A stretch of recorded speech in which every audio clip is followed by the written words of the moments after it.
తమిళనాడు రాజకీయాలంటేనే వరాల జల్లు. ఇప్పుడు అది సునామీగా మారింది. ఏప్రిల్ 23న జరగనున్న అసెంబ్లీ ఎన్నికల కోసం ప్రధాన పార్టీలన్నీ మేనిఫెస్టోల యుద్ధానికి దిగాయి.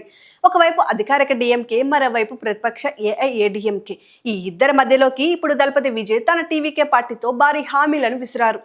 నగదు, బంగారం, గ్యాస్ సిలిండర్లు, ల్యాప్టాప్లు, ఇలా తమిళ ఓటర్ ముందు పార్టీలు పెట్టిన ఆఫర్లేంటి?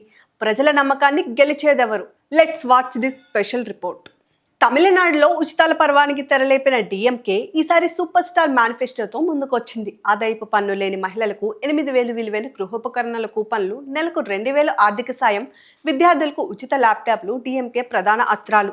దీనికి దీటుగా ఏఐఏడిఎంకే కూడా వరాల మూట విప్పింది. ప్రతి ఇంటికి ఉచిత రిఫ్రిజిరేటర్, విద్యా రుణాల పూర్తి మాఫీ, యుద్ధకు 25 లక్షల వరకు గ్యారంటీ లేని రుణాలతో ఎడప్పాడి పళనిస్వామి ఓటర్లను ఆకర్షించే పనిలో పడ్డారు.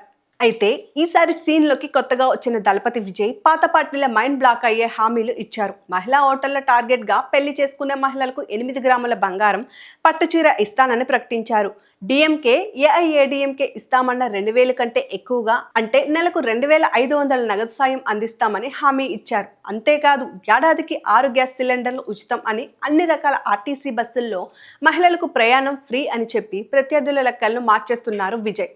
అటు అధికారిక డిఎంకే తన పాలనపై నమ్మకం పెట్టుకోగా, ఏఐఏడిఎంకే రైతు కార్డును వాడుతుంది. విజయ్ మాత్రం అటు ఉచితాలు, ఇటు భద్రతను మేళవించి తన అదృష్టాన్ని పరీక్షించుకుంటున్నారు. బీభత్సమైన హామీలు ఇచ్చినంత మాత్రాన సరిపోదు. ప్రజల మనసును గెలిచి తీర్పు పొందేదెవరో మే 19 ఫలితాల రోజే తెలుస్తుంది. సో రాజకీయ పార్టీలు విసిరే ఈ ఉచితాల వల్ల తమిళ తంబీలను ఎంతవరకు ఆకర్షిస్తుందో చూడాలి. ఎందుకంటే తమిళ ఓటర్కి హామీల కంటే అమలు చేసే నమ్మకమే ముఖ్యం.